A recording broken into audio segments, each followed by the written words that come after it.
കൂടുതൽ വാർത്തകളും വീഡിയോകളും കാണാൻ ഈ ചാനൽ സബ്സ്ക്രൈബ് ചെയ്യുക. കൂടെ ബെൽ ബട്ടൺ അമർത്തുക. ഏഷ്യ ലൈവ് ടിവിയിലെ ഫെങ്ഷു പ്രോഗ്രാമിലേക്ക് ഏവർക്കും സ്വാഗതം. ഇന്ന് നമുക്ക് പുതിയ കുറച്ച് കാര്യങ്ങൾ മനസ്സിലാക്കാം. ഇത് ഒരു വീടിൻ്റെ പ്ലാനാണ്. ഇത് മൊത്തത്തിലൊരു വീട്. ഇതിൻ്റെ 8 ദിക്കുകളും ഈ പറഞ്ഞ രീതിയിൽ വന്നിരിക്കുകയാണ്.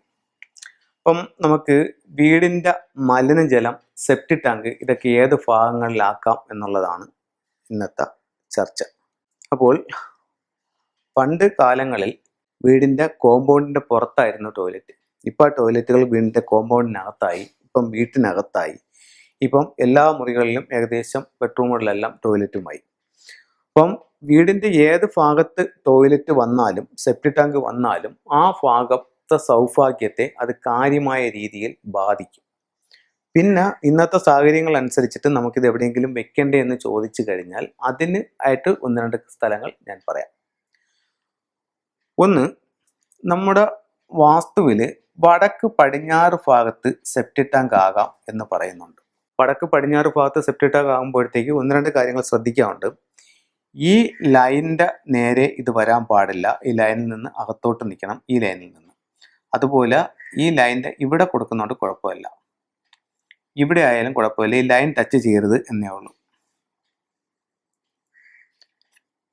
ഇങ്ങനെ വരാൻ പാടില്ലെന്നുള്ള, ഇങ്ങനെ അകത്ത് നിൽക്കാം. അങ്ങനെ വാസ്തുവിൽ സെപ്റ്റി ടാങ്കിൻ്റെ സ്ഥാനം പറയുന്നുണ്ട്. അതേസമയം വടക്ക് പടിഞ്ഞാറെന്ന് പറഞ്ഞിട്ട് ഇവിടെ കൊടുക്കുന്നത് നല്ലതല്ല. വടക്ക് പടിഞ്ഞാറിൻ്റെ പടിഞ്ഞാറ് ശരിയല്ല. വടക്ക് പടിഞ്ഞാറിൻ്റെ വടക്കാണ് സെപ്റ്റി ടാങ്ക് പറയുന്നത്. അതുപോലെ നമുക്ക് വേസ്റ്റ് വാട്ടറൊക്കെ കൊടുക്കാനായിട്ട് ഈ കിഴക്ക് ഭാഗം വലിയ ദോഷമില്ലാതെ പറയുന്നുണ്ട്. കിഴക്ക് ഭാഗത്ത് കൊടുക്കാമെന്ന് പറയുന്നുണ്ട്. അപ്പോൾ ഈ 2 സ്ഥാനങ്ങളിൽ നമുക്ക് ഈ സെപ്റ്റി ടാങ്കും വേസ്റ്റ് വാട്ടറും ഒക്കെ ആക്കുന്നത് കുഴപ്പമില്ല. ഒട്ടും ചെയ്തു കൂടാത്ത 3 സ്ഥലങ്ങളെന്ന് പറയുന്നത്, ഒന്ന് ഈശാനകോണ്. ഇവിടെ സെപ്റ്റി ടാങ്കോ വേസ്റ്റ് വാട്ടറോ ഒന്നും പാടില്ല. തെക്ക് പടിഞ്ഞാറ് കന്നിമൂല, ഇവിടെ സെപ്റ്റി ടാങ്ക് വേസ്റ്റ് വാട്ടർ ഒന്നും പാടില്ല. അതുപോലെ പാടില്ല തെക്ക് കിഴക്ക് അഗ്നികോണിലും പാടില്ല. ഈ 3 സ്ഥലങ്ങൾ ഉറപ്പായിട്ടും ഒഴിവാക്കുക.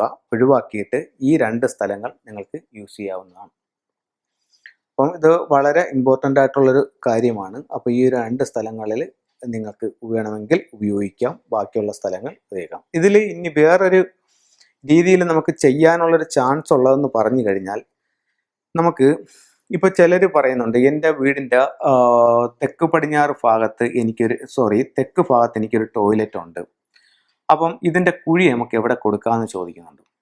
അപ്പോൾ അങ്ങനെയാണെന്നുണ്ടെങ്കിൽ ഇവിടെ ഈ ഭാഗത്തൊന്നും ഇത് കൊടുക്കാൻ പറ്റത്തില്ല. അപ്പോൾ പിന്നെ കൊടുക്കാൻ പറ്റുന്നതെന്ന് പറഞ്ഞാൽ വടക്ക് പടിഞ്ഞാറ് ഭാഗത്താണ്.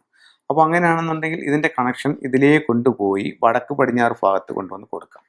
അപ്പോഴേ ചോദിക്കും, കന്നിമൂലയിൽ കൂടി ഇതിൻ്റെ സെപ്റ്റി ടാങ്കിൻ്റെ പൈപ്പ് പോകുന്നില്ലേ എന്ന് ചോദിക്കും.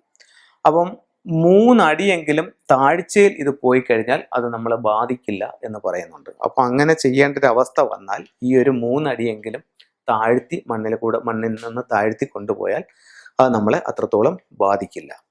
അപ്പം ഇങ്ങനൊരു കാര്യവും നമുക്ക് ചെയ്യാവുന്നതാണ്. ഇനി ഇതിലും പിന്നെ ഇത് ക്ലിയർ ആയിട്ട് നമുക്ക് ചെയ്യാവുന്ന വേറൊരു മെത്തേഡുണ്ട്. അതും കൂടെ ഞാൻ പറഞ്ഞുതരാം.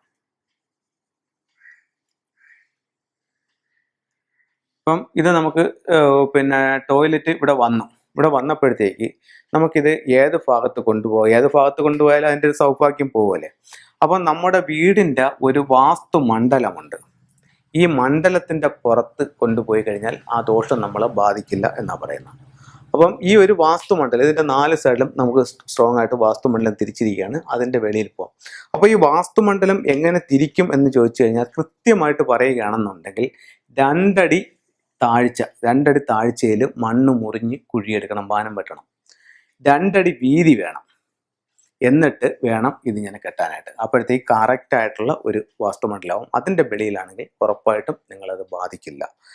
അപ്പം ഇത്തരത്തിലുള്ള കാര്യങ്ങൾ നിങ്ങളൊന്ന് ശ്രദ്ധിക്കൂ. ഇത്തരത്തിൽ നിങ്ങൾ ഓരോരോ കാര്യങ്ങളും വളരെ ശ്രദ്ധയോടെ മുന്നോട്ട് പോവുകയാണെങ്കിൽ നല്ല ഒരു ജീവിതം നിങ്ങൾക്ക് ഉണ്ടാകാനും, ആരോഗ്യം, സാമ്പത്തികം, തൊഴിൽ, വിദ്യാഭ്യാസം, കുടുംബജീവിതം, അങ്ങനെ ജീവിതത്തിന് ആവശ്യമായിട്ടുള്ള എല്ലാ സൗഭാഗ്യങ്ങളും വാസ്തു നിങ്ങൾക്ക് നൽകുന്നതായിരിക്കും. അപ്പം ഇത്തരത്തിൽ വാസ്തുവിൻ്റെ നിയമങ്ങൾ പാലിച്ച് വീട് വെച്ച് എല്ലാ ഐശ്വര്യങ്ങളും നിങ്ങൾക്ക് ഉണ്ടാവട്ടെ എന്ന് പ്രാർത്ഥിച്ചുകൊണ്ട് നിർത്തുന്നു. നന്ദി, നമസ്കാരം.